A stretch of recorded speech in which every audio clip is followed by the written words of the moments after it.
Welcome to Foundation Statistics. I'm Heather Ricketts. In week 1, we're going to have a look at what is statistics. Most people think about statistics and they think of numbers. Statistics is not just a study of numbers, it helps us make sense of data for the everyday person. Data scientists with advanced statistical skills are becoming increasingly in demand in a world which produces more data than ever before. Students from this course should be aware of the demand for graduates with strong statistical skills. Humans are becoming increasingly data-centric. Analysing high-quality, unbiased data and presenting data clearly for decision-making is incredibly important.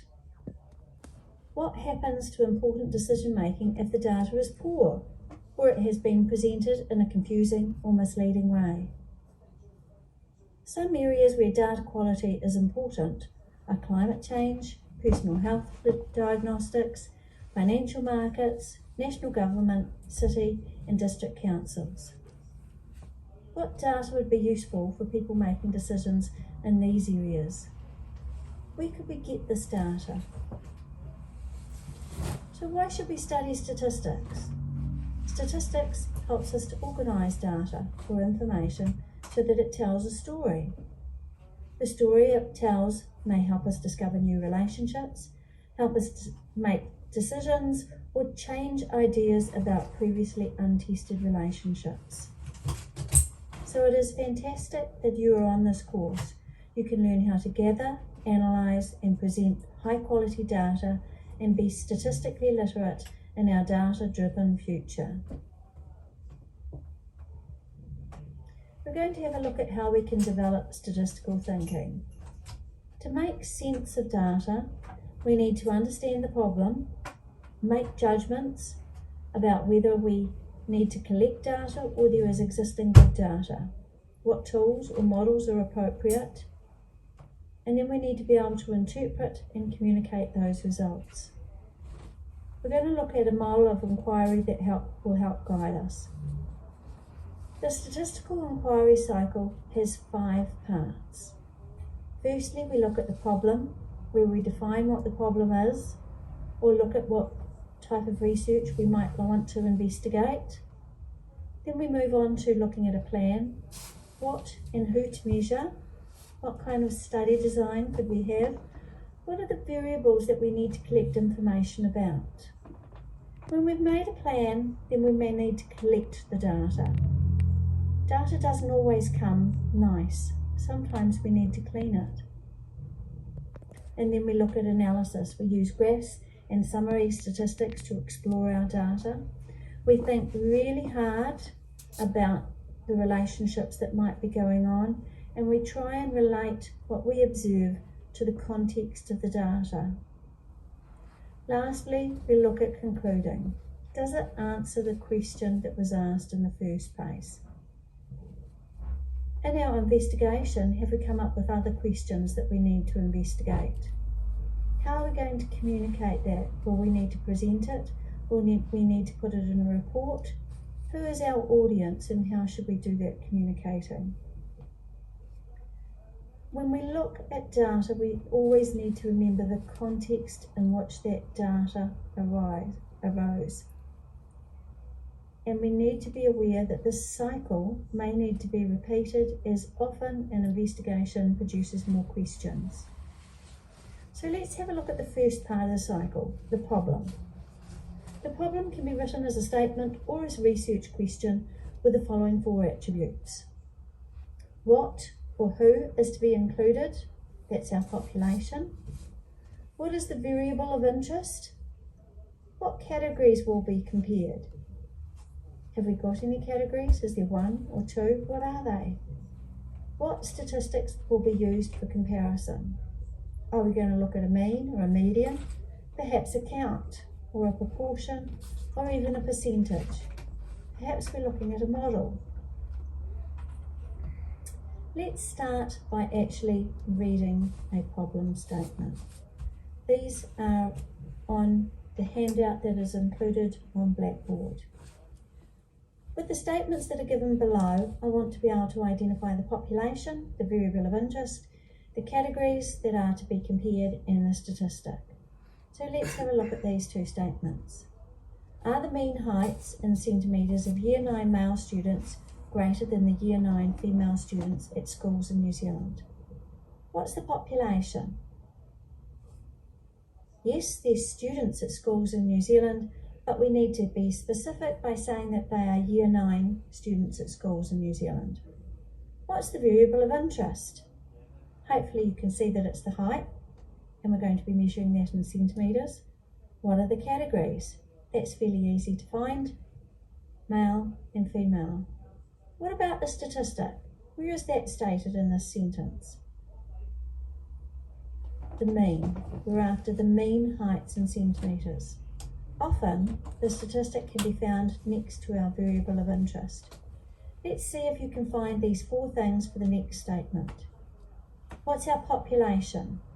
Is the median reaction times in New Zealand of drivers using cell phones while driving slower than those not using cell phones while driving? Who's our population? Yes, New Zealand drivers. It's not just New Zealanders, it's only those who are drivers. What about our variable of interest?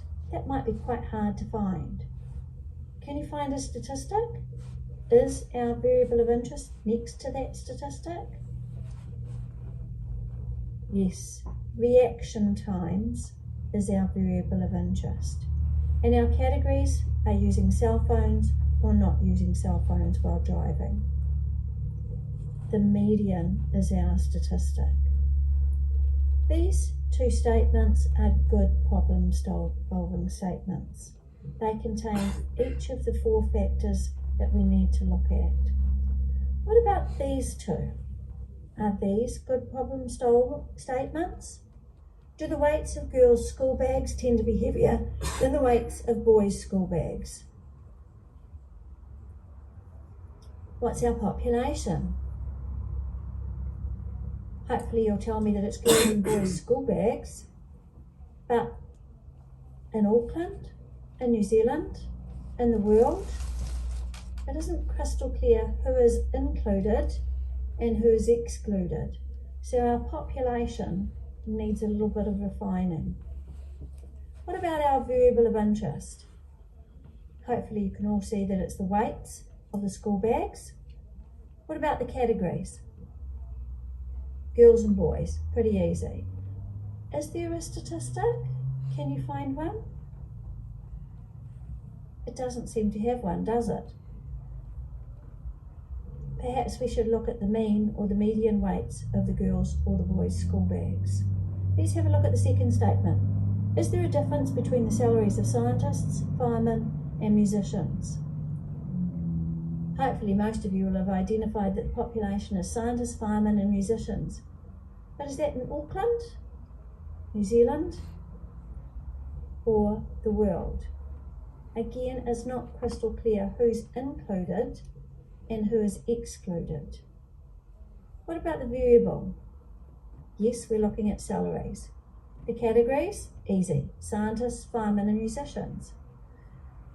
What about the statistic? Has something been stated that we're going to be able to use to compare between the different groups? I think we need to have something like a median. What's the median salary? What's the difference between the median salaries of scientists, firemen, and musicians? So both of these statements have a population that is not well defined, and both of them are missing a statistic. These problem statements are not suitable. Let's have a look at perhaps writing a problem statement for ourselves.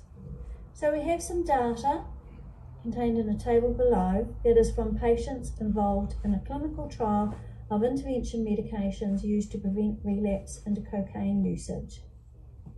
Now, if I was a cocaine user, which medication would you tell me to use if I wanted to get off cocaine? Hopefully you'd agree that dopamine would be the medication that I should have to get off cocaine. But why is that? What are you using to base that decision on? The relapse percentage. 42% of patients, cocaine users, relapse after taking dopamine. So it has the lowest percentage of relapse.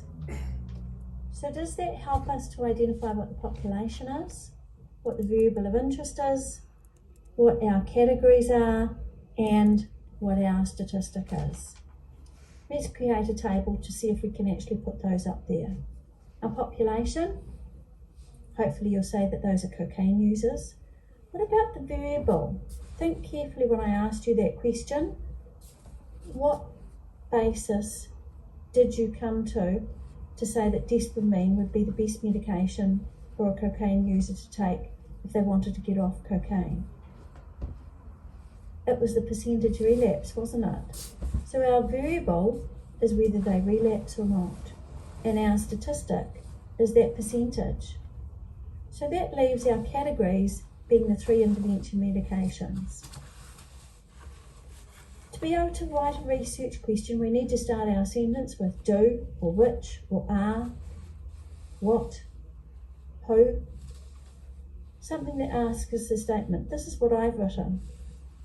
Which intervention medication, so I'm stating the categories, and I've written my 3 medications, you don't have to, has the lowest percentage, my statistic, of patients, my population, relapsing into cocaine usage. I put each of those 4 things in my question. There are in fact some more problem statement exercises that are contained in your handout, and you can find that handout in the week 1 lecture folder. Let's have a look at different types of data. When you look at data, there are 2 types. Data that you can measure and data that you cannot measure. What are these 2 types? Qualitative and quantitative data. Qualitative data uses words. If I ask the question, am I scary? The answer is a word. So whatever I ask as a question, if the answer is a word, or even perhaps a symbol, then I'm talking about qualitative data. We often refer to qualitative data as categorical data. Quantitative data, on the other hand, uses numbers. And another word used to describe quantitative data is numerical data. How many books do you read a week? The answer is a number, 12.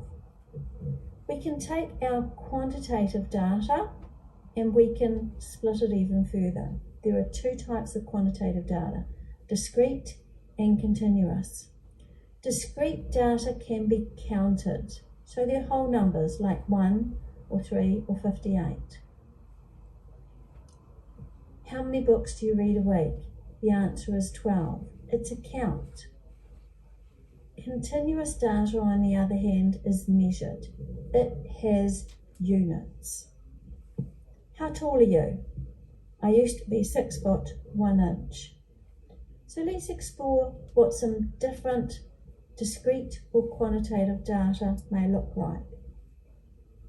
Is time discrete or continuous? Does it have a unit of measure? We often talk about time in terms of hours and minutes. If you were an Olympic swimmer in the pool, you'd be hours and minutes and seconds and milliseconds. So continuous data has units, and those units can be split down smaller and smaller. Weights are a good example of continuous data because they can be measured in stones, tons, grams, kilograms. What about liquids? When we measure liquids, we often talk about measuring them in terms of millilitres and litres. What about your age? Is your age discrete or continuous? If I asked you your age, you would probably tell me it in a whole number. You would tell me it in a discrete form. But is age discrete? Am I the same age tomorrow as I am today? Am I the same age as I was yesterday? I'm one day older tomorrow and I was one day younger yesterday. So age is in fact continuous. We usually refer to it in years, but of course we can break it down into months and days and hours and minutes. So age is in fact continuous, but we often talk about it in a discrete way. Okay, so there is a summary of types of data on your handout in the week 1 folder. Let's have a look at a set of data. A data set lists apartments available for students to rent. The data contains the monthly rental, whether or not satellite TV is included, whether pets are allowed, the number of bedrooms and the distance to the campus. Can you identify whether this data is qualitative or quantitative? If it's quantitative, is the variable discrete or continuous? So have a think. What do you think these might be? The monthly rental? Is money discrete or continuous? We no longer have 1 cent, 2 cents and 5 cents. But if we look at money in an electronic way, then we've got those 1s and 2s and 5s in there because you can have something for $3.99. However, if you pay cash, it'll cost you $4. So monthly rental is in fact continuous. It's quantitative continuous. Whether or not satellite TV is included, the answer is a yes or a no, so it's qualitative. Whether or not pets are allowed, yes or a no, it's qualitative. The number of bedrooms, I'm counting how many bedrooms there are, so it's quantitative discrete. The distance to campus, I might be talking about meters, I might be talking about kilometers or miles. So it's quantitative continuous. It has a unit of measure. Let's have a look at some graphs in the media. They say a picture paints 1,000 words, but what words do these pictures say? There's a 4-minute video from TED Ed that you can actually watch on this, and it will be recorded separately to this recording. Let's firstly have a look at this graph here. We have satisfied with job against the years of schooling. And it looks as though as the years of schooling increase, then the satisfaction with a job increases. But let's have a look at this scale here. It goes from 0.8 all the way up to 0.88. Only a difference of 0.08. Not much of a difference, is there? So given that there's quite a difference between the schooling, the satisfaction with the job, the difference between it is only 0.08. But those bars look far more exaggerated. That's because our y-axis scale should really start at 0. If it started at 0, then the differences observed between these bars would be barely noticeable, especially for those between 12 and 16 years plus of schooling. What about the black and white bars? Do we know what they mean? It could be male and female, but we don't know. So what do the black and white bars mean? This graph needs a legend for the black and white categories. Job satisfaction appears to increase dramatically with years of schooling, and that's because the y-axis starts at 0.8 and goes to 0.88 when it should in fact start at 0. Let's have a look at the next graph. Here we've got social media site popularity with the percentages recorded. How do we compare the heights of the bars? Which corners do we look at? Is a 3D graph in fact necessary? It means that our LinkedIn looks around about the same height as our Twitter. But in fact we're looking at 38% compared to 47%. It's very hard to tell when we have a 3-dimensional graph how we make those comparisons.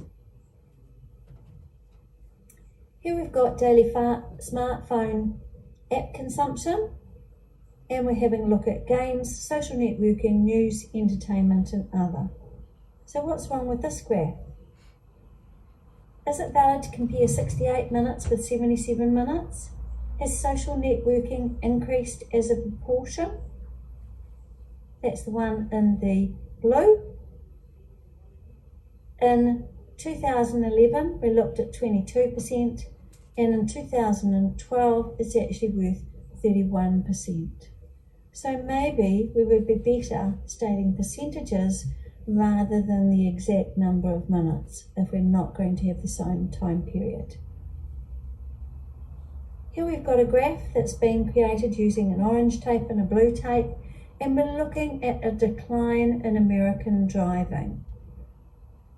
Our orange tape is the predicted driving hours, or the miles driven, and our actual is the actual driving times.